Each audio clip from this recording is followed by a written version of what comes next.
नमस्कार दोस्तों, स्वागत है आपका स्टडी फॉर सिविल सर्विसेज में। वीडियो को पूरा देखिए। कोई भी आपका फीडबैक है, कोई सजेशन है, तुरंत वीडियो में कमेंट करके जरूर बताइए। अच्छा लगे तो वीडियो लाइक जरूर कर लीजिए और ऐसे वीडियो लगातार फ्री में पाने के लिए चैनल को तुरंत सब्सक्राइब कर लीजिए और बेल आइकन को जरूर टैप कर लीजिए ताकि आगे भी सारे वीडियो आपको मिलते रहे। यूट्यूब में फॉलो करते हैं तो प्लीज ये वाला फ्री टेलीग्राम चैनल जरूर ज्वाइन कर लीजिएगा। सारे नोटिफिकेशन, सारे अपडेट यहीं पे आते हैं, ध्यान रखिएगा। स्टडी फॉर सिविल सर्विसेज का कोई भी पेड ग्रुप अगर आपको ज्वाइन करना है तो सिर्फ 856480969066089753864455 यही नंबर है हमारे, सिर्फ जहां पे कॉल या व्हाट्सएप कर सकते हैं।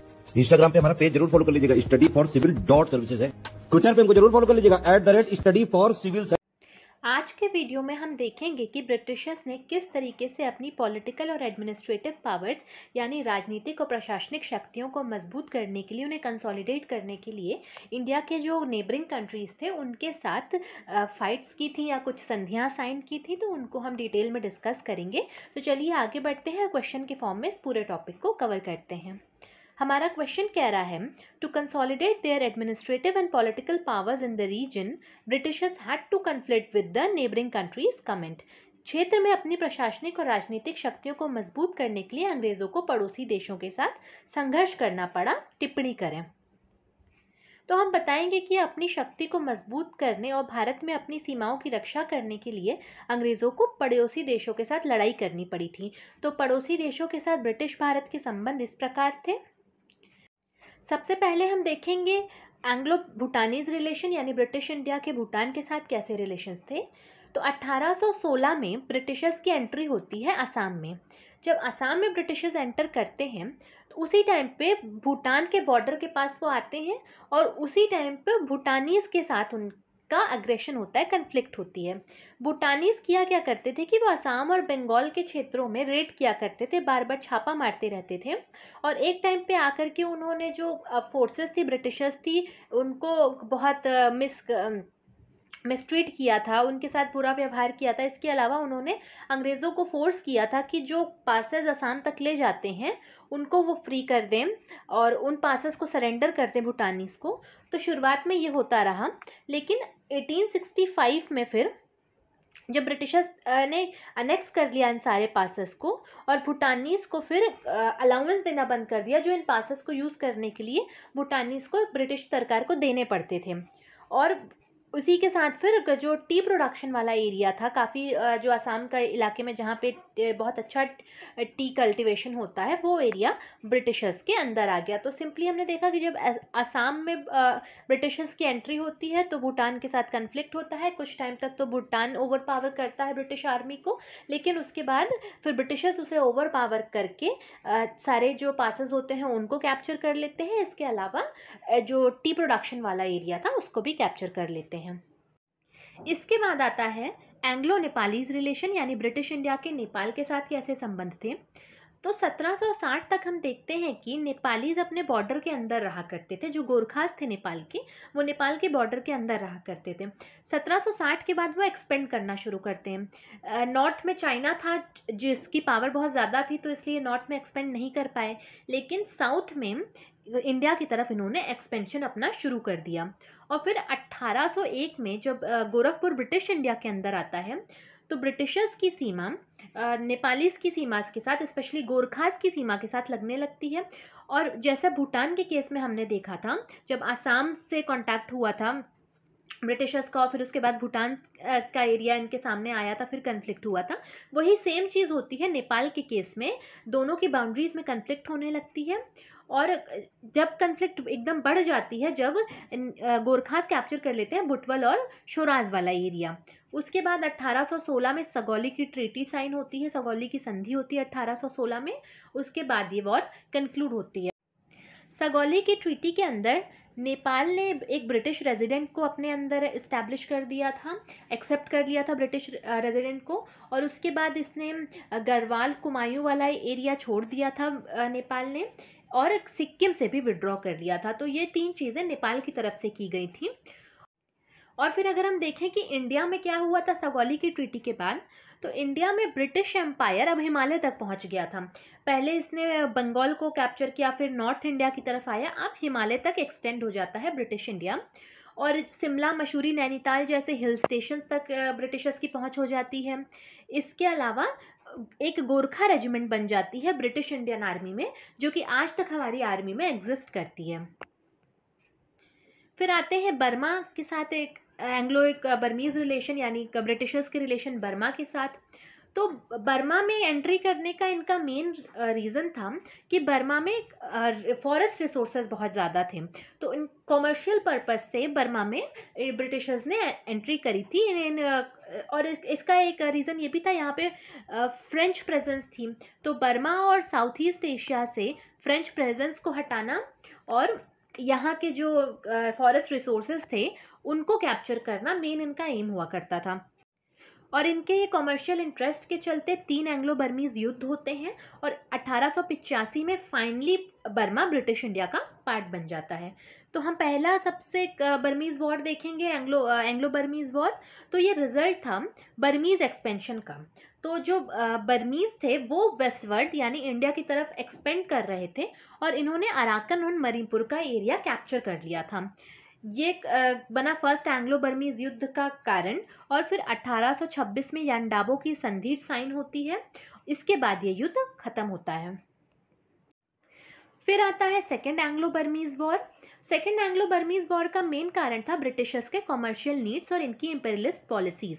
ये युद्ध हुआ था डलहौजी के टाइम पर और अंग्रेज़ों ने इस युद्ध में काफ़ी हार्श रेजिस्टेंस बर्मीज की तरफ से फेस किया था। काफ़ी बड़ा एक तरीके का गुरिल्ला रेजिस्टेंस इन्हें फेस करना पड़ा था। फिर आता है थर्ड एंग्लो बर्मीज वॉर। यह 1885 में हुआ था और इसमें फाइनली बर्मा इंडिया का पार्ट बन गया था, ब्रिटिश इंडिया का। और ये हुआ था किंग थिबॉ, जो कि उस टाइम पे बर्मा के किंग हुआ करते थे। उनकी पॉलिसीज़ की वजह से वो अदर यूरोपियन पावर्स के साथ भी कमर्शियल इंटरेस्ट रख रहे थे और जो ब्रिटिशर्स के राइवल थे फ्रेंच, उनके साथ इन्होंने एक रेल लिंक भी बनाने की योजना बना ली थी। तो ये सारे रीज़न रहे जिसकी वजह से ब्रिटिशर्स ने यहाँ पे हमला कर दिया बर्मा में और फाइनली बर्मा को 1885 में एनेक्स कर लिया।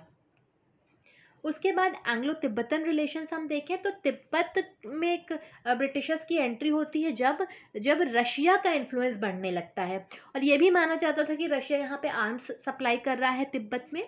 तो रशिया को यहाँ पे इंडिया में आने से रोकने के लिए, क्योंकि अगर तिब्बत तक रशिया पहुँच जाता तो इंडिया में भी एंटर कर लेता, तो इंडिया में रशियन एंट्री ना हो पाए इस वजह से ब्रिटिशर्स ने तिब्बत को ही कैप्चर कर लिया। यह हुआ था लॉर्ड कर्जन के टाइम पे एंग्लो तिब्बतन रिलेशंस बने थे। ट्रीटी ऑफ लासा साइन हुई थी 1904 में और ये साइन हुई थी कर्नल यंग हस्बैंड। तो ये आपको ये नाम याद रखना है कि लॉर्ड कर्जन ने एक गोरखा रेजिमेंट भेजी तिब्बत में लॉर्ड यंग हस्बैंड के अंदर और फिर उसके बाद लॉर्ड यंग हस्बैंड ने ट्रीटी ऑफ लासा साइन की 1904 में। उसके बाद हम अपने क्वेश्चन के लास्ट पार्ट पर आएँ और एंग्लो अफगान रिलेशंस को डिस्कस करें। इससे पहले मैं आपको बताना चाहती हूँ कि स्टडी फॉर सिविल सर्विसेज के पेड कोर्सेज स्टार्ट हैं यूपीपीएससी प्रीलिम्स और मेंस 2022 के लिए। आप नीचे दिए गए नंबर पर कांटेक्ट करके इन पेड ग्रुप्स के बारे में जानकारी ले सकते हैं, इन्हें ज्वाइन कर सकते हैं। यहाँ पे आपको इन सारे वीडियोस की PDF प्रोवाइड कर दी जाएगी। इसके साथ ही साथ आपको 1-to-1 गाइडेंस के थ्रू और भी प्रिपरेशन करवाई जाएगी। सारी आपको PDFs प्रोवाइड की जाएंगी।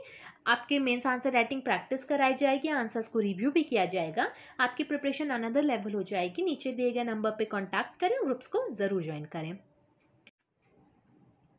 अब हम देखेंगे एंग्लो अफगान रिलेशंस। तो एंग्लो अफगान रिलेशंस तब इस्टेब्लिश होते हैं जब रशिया और पर्शिया के बीच तुर्को मांचाई की एक संधि होती है और इससे ब्रिटिशर्स को चिंता हो जाती है कि अब रशिया इंडिया में एंटर कर लेगा। तो अब रशिया जब पर्शिया तक पहुंच गया था तो बीच में यहाँ अफगानिस्तान था, फिर इंडिया था।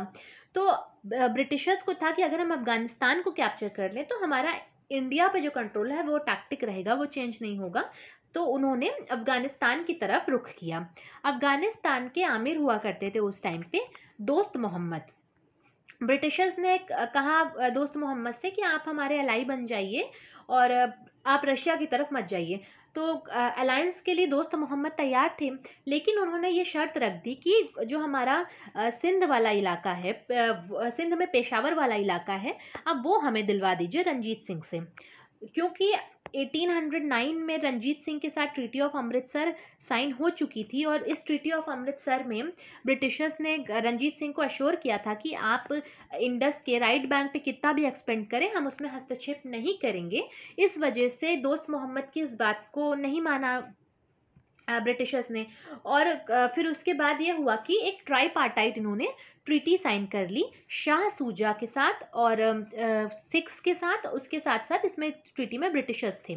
इसमें यह था कि ये तीनों मिल करके एक साथ अफगानिस्तान पे अटैक करेंगे और इसी के बाद फर्स्ट अफगान वॉर होती है, जिसे हम आगे देखते हैं। अब हम पहले पढ़ेंगे जो टेक्स्ट यहाँ पे लिखा है।